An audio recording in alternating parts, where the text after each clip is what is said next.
All right, what up YouTube? Welcome back to the channel. I got another special episode of DeFi Takeover.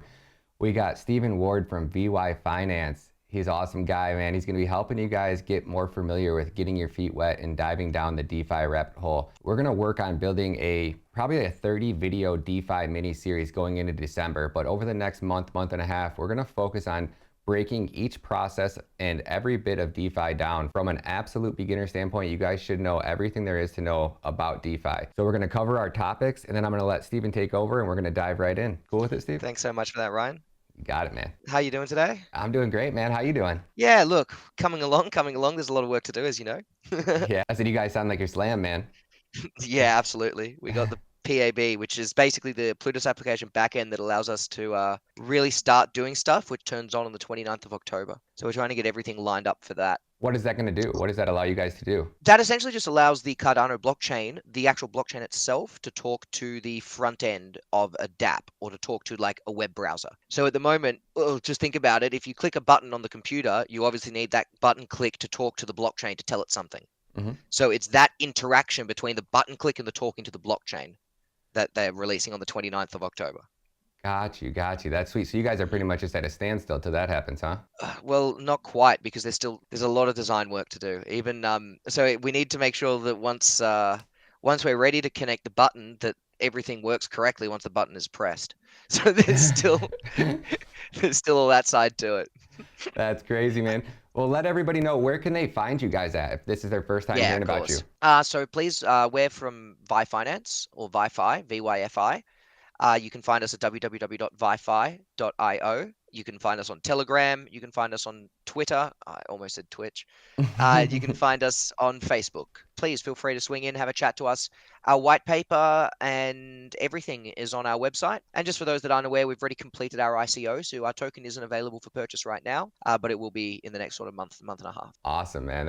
I'm so hyped for it, man. I can't wait. All right, guys, so bear with us a little bit. We're working on kind of building this step-by-step process. So as of now, these are our key topics, which we're going to focus on. Topic number one is going to be, what are liquidity pools? And we're also going to throw in the XKY model. So we're going to dive down that rabbit hole first, and we're going to talk about lending and borrowing, exchange swaps, arbitrage, DeFi insurance, DeFi banking, liquidity models, stablecoins, algo coins, and CBDCs. And that's just the start. So we're definitely going to be diving deep. What would you say the end result is going to be, Steven? Well, hopefully the end result is going to be, when you go onto a DeFi platform, one of the many options that there are, you'll have an idea of what you're looking at.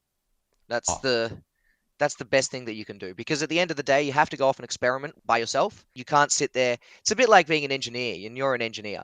You can sit there with engineering textbooks all day, but it doesn't get you closer to building a radio until you actually build a radio, right? Couldn't have said it better myself, my friend. 100%. So I'm hoping to give you guys at least an idea, so that when you're looking at these things, you know what's happening, you understand conceptually what's going on, and you can start engaging with them without the fear of thinking, what's happening to my money.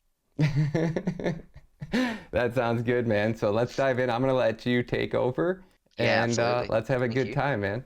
Today, I think we'll start with just the simple concept of, what is a liquidity pool? And here I've just got the Uniswap image of a liquidity pool, of an exchange liquidity pool, I should add here. So I do want to say, liquidity pools are a bit of a catch-all term that are used to just mean a bunch or a pile of money. It's the smart contract that gives a function to that liquidity pool thereafter. So in the case of exchanges, which is where we will be starting, we have a liquidity pool that's very simply made up of two tokens, some token A and some token B. And then we have a function that allows users to deposit the two tokens for people to swap between, and a function that allows traders to come and swap between those tokens, right? So on one side, you add liquidity to the liquidity pool, and then people come in from the other side and they use that liquidity to swap between the tokens. Do you have any questions on that, I should add, from that point? That part, I am with you so far, but after that...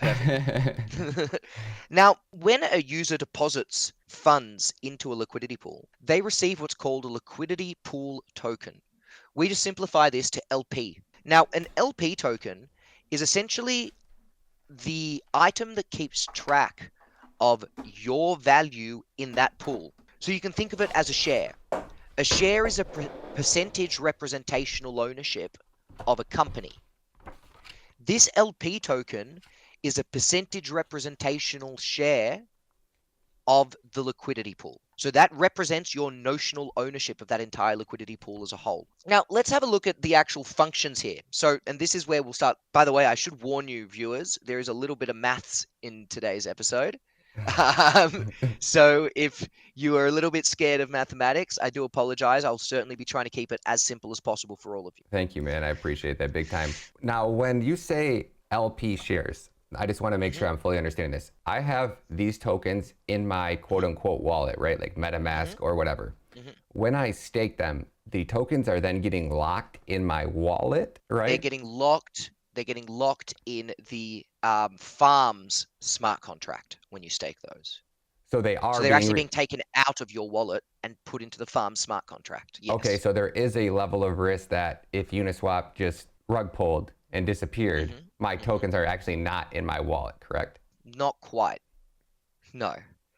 The LP tokens aren't in your wallet, but they're staked to your wallet. Your worry once you've staked the LP tokens isn't losing LP tokens, it's losing the actual value held inside the liquidity pool through a rug pull, which means that your LP tokens go to being worth 0 rather than having your LP tokens disappear. They will likely not disappear on you. That's not really a hack. But having them become worthless is definitely a thing that takes place. So for example, if we go to, for example, uranium, which is the rug pull that I got done in on.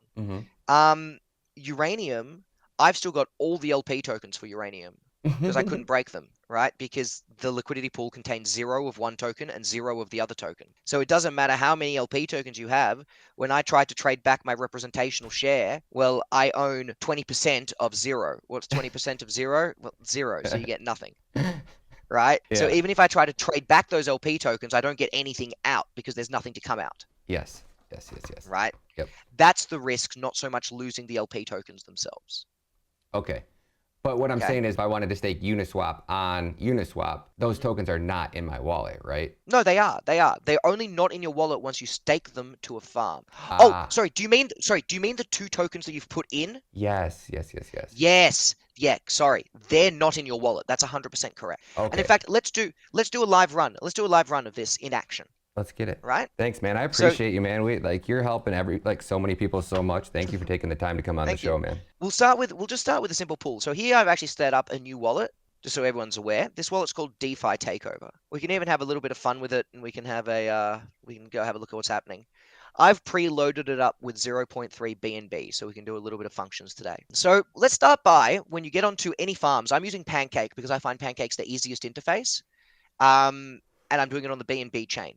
So this isn't necessarily as available to Americans, I should add, because the BNB chain is a little bit harder to access. But the process is exactly the same on every single blockchain. Can I ask you a question on that? I see you're pulling up MetaMask. Now, why are you on PancakeSwap using MetaMask? Wouldn't you be better off using Binance Smart Chain wallet? The beauty of MetaMask is that MetaMask does them all. So No in my way. MetaMask, I've got Ethereum, I've got Smart Chain, which is BNB, I've got the Matic chain, I've got Huobi, I've got Avalanche. They're the ones that I've got set up.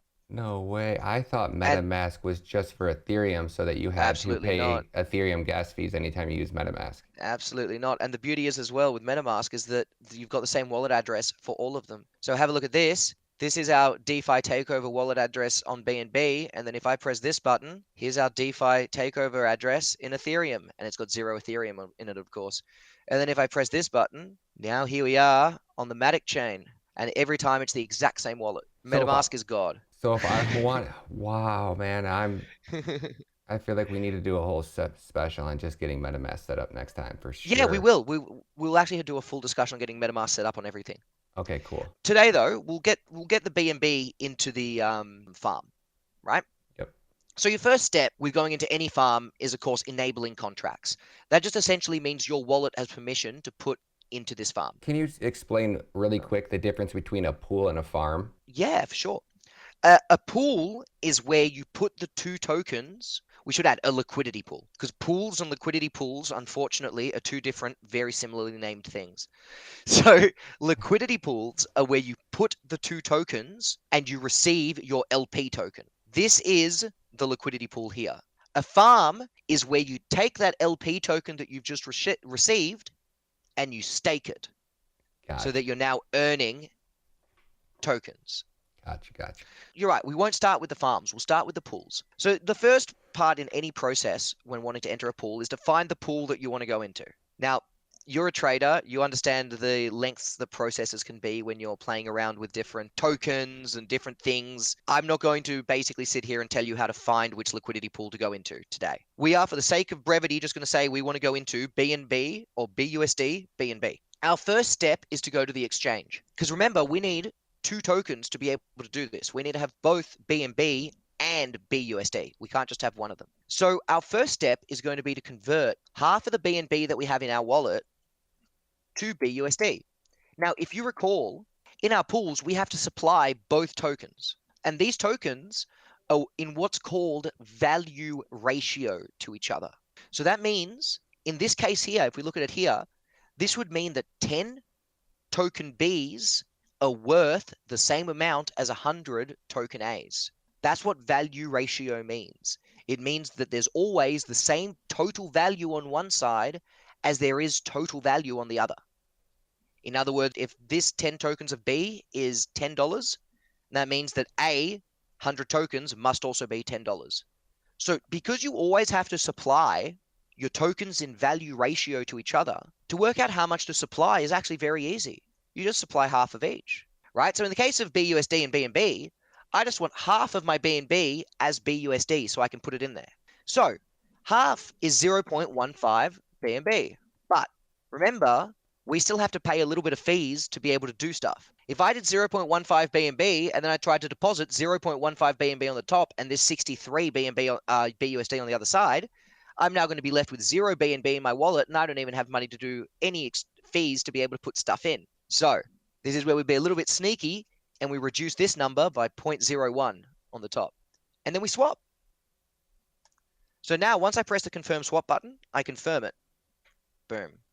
And now I'm going to have BNB, 0.15 BNB here. Just give it a second for it to happen. Oh, a little bit more, 0.16 BNB on this side, and 58.9 BUSD on this side. There we are. Now it's done. Right? Mm-hmm. So now, we have now got ourselves set up to enter the liquidity pool, right? We've got 2 tokens, BNB, the side that we want to deposit, and BUSD, the other side that we want to deposit. So now that we're ready, we can go to the Liquidity tab. Now, this Liquidity tab is where you add the tokens themselves. So our first step is to say to it, what are the 2 tokens we want to put it in?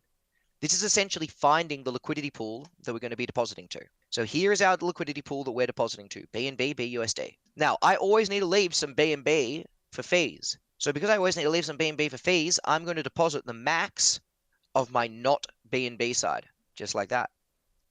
And now, you'll see this is still currently grayed out, but if we give it a second, might need to give it 3 seconds, unfortunately. Yeah, there we are. It'll ask me to enable the contract. This essentially means that you only ever have to do this once. Enabling is only ever once per wallet. Once I enable this, I will be able to deposit and withdraw from this liquidity pool at will, right? So I never have to pay for that enabling once again. So now I'm enabling this liquidity pool. Done. And now I'm supplying. And when I'm supplying, it's telling you how many liquidity pool tokens I'm receiving.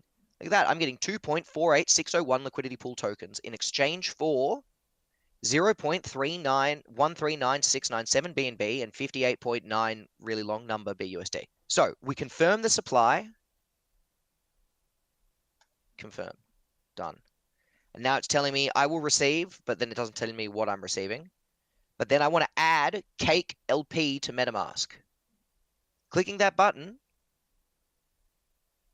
means now I can see that LP token in my wallet. So now look at what's happened. I've got 0 BUSD. I've got 0.0186 BNB. And now I've got 2.486 Cake LPs. That's my LP token. Mm-hmm. Can you go back to that slide that you were showing us and explain what that just did? I'm not understanding why I have liquidity pool tokens. So I just input 10 token A. Well, in our circumstance, we just input 0.14 BNB and 58, almost 59 BUSD. So the pool just received my BNB, my BUSD. That's why I now have, instead of having the 0.16 that I had before, I've now got 0.0186. And instead of having the 58 BUSD that I have, I've now got 0 BUSD. Those tokens have gone into the pool. And as an output, I've just received the LP tokens. Right. So these have now gone into my wallet to represent my stake or my ownership within the pool. Gotcha. No, I guess I'm with you to this part, but I guess what is the purpose of them giving you the liquidity pool tokens versus just putting you in the pool? Well, first of all, as I said, it's like a stock, so it actually represents your ownership. The reason we will actually look at this when we go into the XKY model as to how liquidity pool tokens work. But the beauty of liquidity pool tokens is that people can deposit and withdraw from the liquidity pool as much as they want, but your flat number, your 2.486, is always representative of your share. No matter how much people deposit or people withdraw, your amount is always represented by that number. So if we go to withdraw, so here, once we've added the liquidity, you can actually see our liquidity come up in the liquidity tab. So this is the liquidity that we just deposited. This is our liquidity pool tokens, 2.486, and it's reading them. So with 2.486, we currently hold 0.139693 BNB and our 59 BUSD. Oh, look at that. See how the numbers just changed? This number went up slightly and this number went down slightly. So what that means is that someone just came in and traded BUSD for BNB. So the total amount of BUSD in the pool went up and the total amount of BNB in the pool went down because someone pulled the BNB out and put the BUSD in. And because we now own a percentage of that pool, our ownership value changes when other people come in and trade. And that's one of the ways you make money in the liquidity pools. As people trade, fees are kept to the side and given to the liquidity providers. I believe it's 0.2% of every trade on PancakeSwap. Might be a little bit less, might be 0.15% of every trade on PancakeSwap. So when I did that trade where I traded 0.14 BNB into BUSD, 0.15% of the BNB in that trade actually got given, oh, look at that, just happened again, actually got given to the holders in this liquidity pool, right? So you're earning fees through trades that are taking place over the top. Now, let me show you what we do with that LP token. Because here we've got our LP token, right? We can see the 2.486. Now we're going to go to our farms and we're going to deposit it. BUSD, BNB. This is the farm that we're interested in. It currently pays us 34.61% a year in cake. This part is so easy. Just enable the contract. Give it a second while it's enabling. Ooh, BMON is paying well. Sorry, that's completely aside. I got BMON. B or P? Both. I got Both? BMON, I got BinyMon, I got Then all, why aren't three of you them. why aren't you in this pool, my friend? This pool is currently paying 268% per year. Because I don't know how to do this. I'm still trying so hard to wrap my head around what you're explaining here. I'm so close to understanding it. Let's do it. Well, we'll get you into the BMON as well. So once we've approved this farm, it's just a matter of staking the LP, right? So now I stake this LP. Yep. It's giving me my current rate of return. So my annual income from this is going to be $21.23. Not a grand annual income, let's be honest. But it's a lot better than a bank's going to give you for $120 as well. So it's actually pretty bloody good. Really good. Yeah, really good. So now I've just approved it. It's just confirming now. Just one sec. Just wait for that to finish confirming. Bum. Done. And now you'll see that we've got, there it is, our BUSD staked. There's our 2.48 staked liquidity pool tokens. And now we've started earning Pancake. Now, because we don't have much in there, we're earning Pancake very slowly. We're earning it at a rate of about 1 Pancake per year at the moment. Yep. Pancake's $19.80. We're earning $21 a year, just over 1 Pancake per year. Now, this also means that we've got a circumstance where if we go back to our liquidity, see how we've got this here? This is still here, but that's because I haven't refreshed. If I refresh this page, you're going to see now when it loads my liquidity, it doesn't load anything. No liquidity found. And in fact, when you look at my wallet, now, not only do I only have my 0.017 BNB, but now I've also got 0 CakeLP. Everything has gone from my wallet. Everything in my wallet is now contained inside this farm. Well, let me talk to you through the steps, actually. It's not quite just inside this farm. Everything in my wallet is now contained inside the liquidity pool, which is represented by these LP tokens, which I have now sent to this farm. So everything has gone out of my wallet and I've put it here to stake. They're the steps to enter a liquidity pool, right? So just quickly one more time, just like a broad overview of them, of the steps. Step 1, find the farm that you're interested in entering. Step 2, split your tokens into half of the first currency that you're going to be providing and half of the second currency you're going to be providing. And remember, their value ratio. So it means the same amount of value on both sides as a dollar figure, which literally just means swap half of it for the other. Step 3, once you've swapped half for each, go to the liquidity tab and then deposit into the liquidity pool. Add liquidity and deposit. And then step 4, once you've received your LP token, stake it in the farm. So it really is just those 4 steps. That was so helpful, man. Thank you, buddy. Thank you. Thank you. No, that's a pleasure. Now, we didn't actually go into the XKY model or how any of this backend stuff works. We just kind of did an example of running it. Let me record an outro for that first one. We'll wrap that up in one video, and we'll start another one right here in the second one. Is that okay? You got time? Unfortunately, I don't. It's 9 o'clock now. I had 1 hour. And tell us about what we learned there a little bit, Stephen, and tell us what we're going to learn next, and we'll wrap it up because I know you got to get running. Yeah. What we've just done there is we've actually learnt the mechanics of how to enter a liquidity pool. We haven't gone through the theory of what's happening in the back end. Rather, we've done a broader overview of what's happening. You're sending your tokens into a liquidity pool so others can swap with it, and then you're taking your ownership of that liquidity pool and you're staking it in a farm, right? And we've just gone through the mechanics of that. If anyone has any questions about how those mechanics work, leave them in the comments, and me and Ryan will both be sneaking around, I'm sure, answering any questions for you. Also, feel free to swing into our Discord or our Telegram, and in any of the Vi chats, feel free to ask some questions. We've got a trading channel, actually, on our Discord. Feel free to jump in there and ask any questions you'd like on our trading channel. We specialize in trading education there. Next week, we're going to be really focusing on what is the back end of what's taking place here. So we've done the broad overview, right? But how do we calculate our LP tokens? How does this LP token stay as this number, even though we've got people depositing and withdrawing from the back end at all times, right? This stays a constant number, but if someone came in and put in 20,000 BUSD and 20,000 BNB into the liquidity pool right now, how can I have a constant number? And even though the liquidity pool's gotten bigger, why don't I now own more? Why do I still own the same amount, right? And then furthermore, what is the actual mechanism that's taking place that results in slippage and results in you losing money on an exchange, right? Because you've got fees, but you've also got slippage when you swap. These are all things that exist as a function of the liquidity pool. And next week, I want to be going in depth and looking at how each of those things work as a result of the construction of these objects. And thank you so much, man. This is going to be, I'm so excited to keep diving down this rabbit hole, man. It's so nice to have somebody like you with all the experience, just being able to walk us through the process. You guys know me, dumb money style. So it's nice to have the brains and the knowledge with the one-on-one training. And so many people are going to be appreciative for this. So thank you, Stephen, for taking the time out of your busy day to come on the show. And look forward to seeing you next week, buddy. That's an absolute pleasure. We'll talk again next week, Ryan. All right, Stephen, have a great day, buddy. Thank you.